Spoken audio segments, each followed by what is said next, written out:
Hello everyone, आज हम बात करेंगे बेसिक प्रोपोर्शनैलिटी थ्योरम की। अगर बात करें इसकी स्टेटमेंट की तो बेसिक प्रोपोर्शनैलिटी थ्योरम क्या कहती है कि अगर किसी ट्राइंगल में एक लाइन ड्रॉ करते हैं parallel to the one side, ये जो लाइन है पी क्यू, अगर एबीसी ट्राइंगल में पी क्यू जो मैं बीसी के पैरेलल अगर ड्रॉ करता हूँ तो ये जो बाकी अदर जो टू साइड है इसको सेम प्रोपोर्शन में डिवाइड करेगी। कहने का मतलब है कि if BC is parallel to PQ, अगर BC PQ के पैरेलल है तो AP upon PB is equal to AQ upon QC होगा। ये है प्रोपोर्शनैलिटी थ्योरम। इसका दूसरा नाम थेल्स थ्योरम भी है। तो आइए करते हैं हमारी बेसिक प्रोपोर्शनैलिटी थ्योरम।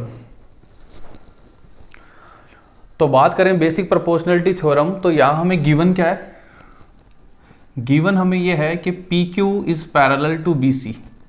PQ जो है BC के पैरेलल है और हमें ये प्रूव करना है कि अगर BC PQ के पैरेलल है तो हमें ये प्रूव करना है that AP upon PB is equal to AQ upon QC कि ये जो PQ जो लाइन सेगमेंट है वो इस AB और AC को सेम प्रोपोर्शन में डिवाइड करती है। ये हमें प्रूव करना है।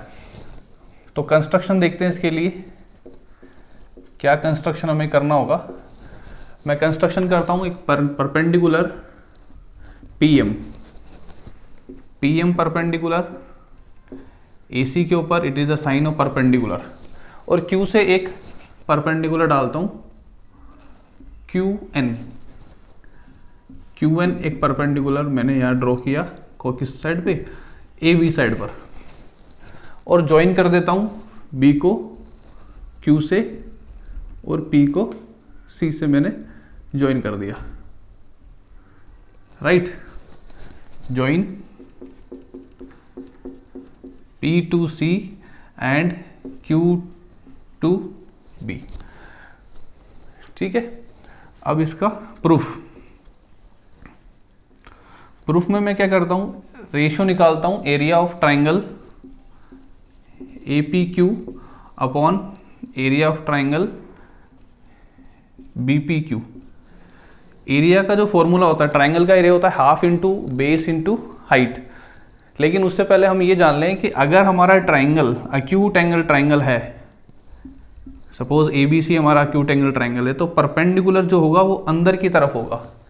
अगर हमारा ट्राइंगल राइट एंगल ट्राइंगल है तो परपेंडिकुलर उसी साइड पे AB भी परपेंडिकुलर होगा, AB हाइट हो सकती है और BC भी हाइट हो सकती है। यहाँ परपेंडिकुलर या हाइट जो होगा अंदर होगा। ये कौन सा एक्यूट एंगल ट्राइंगल है, ये राइट एंगल ट्राइंगल है। अगर मैं बात करूँ ऑब्ट्यूस एंगल ट्राइंगल की, तो इसमें अगर मुझे परपेंडिकुलर ड्रॉ करना है तो ये बाहर आउटसाइड द ट्राइंगल होगा ये। तो मुझे क्या करना होगा, इसका बेस को इंक्रीज करना होगा। अभी ABC अगर ट्राइंगल है तो AP जो होगा वो परपेंडिकुलर, यानी कि ये ट्राइंगल ABC की हाइट होगी AP। तो यहां अगर बात करें, और दूसरी बात, फॉर एग्जांपल एक ट्राइंगल में एक से ज्यादा परपेंडिकुलर है PQR, तो अगर मैं बेस BC लेता हूं तो परपेंडिकुलर होगा मेरा AP ट्राइंगल ABC में।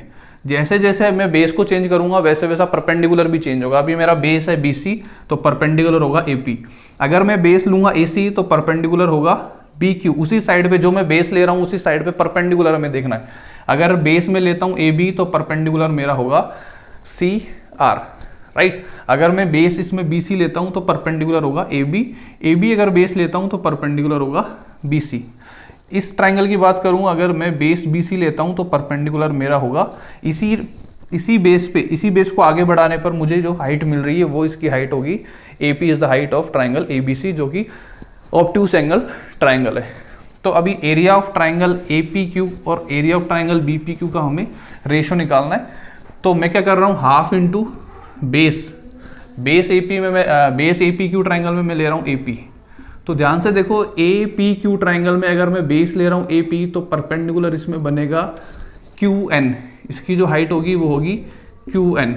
और अगर ट्राइंगल BPQ की बात करूं, हाफ इंटू बेस, इसमें मैं बेस ले रहा हूं BP।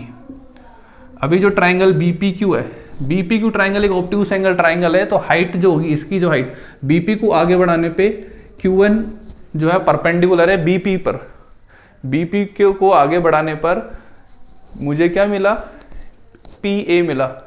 तो इसी को यहाँ से Q से देखो, ट्राइंगल BQP देखो एक ऑब्ट्यूज एंगल ट्राइंगल है, तो Q से मैं परपेंडिकुलर डालूंगा तो वो आउटसाइड जा रहा है, क्योंकि ट्राइंगल मेरा कैसा है, ऑब्ट्यूज एंगल ट्राइंगल है। तो इस पर अगर बेस में BP लेता हूं तो यहां पर भी मेरा परपेंडिकुलर क्या होगा, QN होगा। हाफ से हाफ कैंसिल, QN से QN कैंसिल हो जाएगा, तो फाइनली मुझे मिला AP अपॉन BP। इसको मैं इक्वेशन 1 दे देता हूं और यहाँ रीजन लिख देता हूं, एरिया ऑफ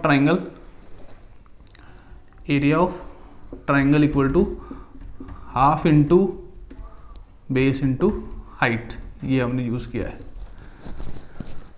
अब बात करते हैं area of triangle APQ upon area of triangle PQC।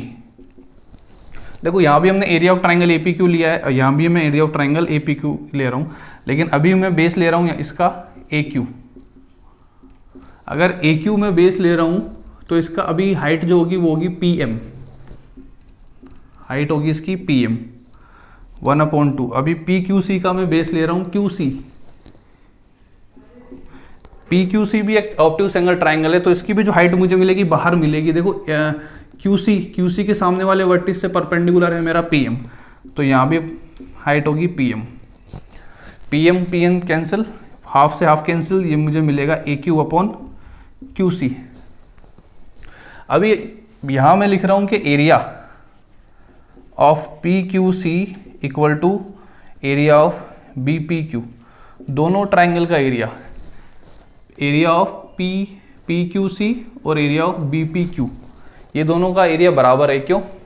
Reason में लिख रहा हूँ, हैविंग द सेम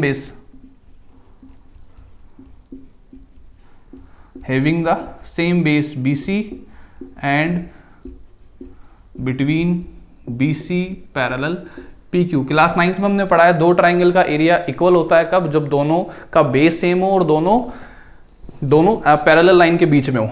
तो area of PQC equal to area of BPQ, दोनों बराबर होगा। तो यहाँ जो एरिया ऑफ PQC लिखा हुआ है उसकी जगह अभी मैं क्या लिखने वाला हूँ, area of BPQ। So area of APQ upon area of BPQ equal to AQ upon QC। इसको मैं देने वाला हूँ इक्वेशन नंबर 2। अभी इक्वेशन नंबर 1 हम देखेंगे, area of APQ upon area of BPQ equal to AP upon BP। और यहाँ इक्वेशन नंबर 2 मेरा area of APQ upon area of BPQ equal to AQ upon QC। तो दोनों में लेफ्ट हैंड साइड देख सकते हैं, area of APQ upon area of BPQ। यहाँ area of APQ upon area of BPQ बराबर है। लेफ्ट हैंड साइड अगर किसी इक्वेशन की दोनों लेफ्ट हैंड साइड बराबर है तो उसकी दोनों राइट हैंड साइड भी बराबर होगी। तो मैं यहाँ लिखूंगा from equation 1 and 2। From equation 1 and 2 में क्या लिख सकता हूँ, AP अपॉन BP, PB लिख देते हैं यहाँ, ठीक है, AP PB। तो AP upon PB is equal to AQ upon QC, hence BPT theorem is proved. तो ये हमारी बेसिक प्रोपोर्शनलिटी थ्योरम 4 नंबर का इसका क्वेश्चन आता है और बहुत ही आसान है प्रूव करने का, जैसा कि आपने भी देखा। ओके।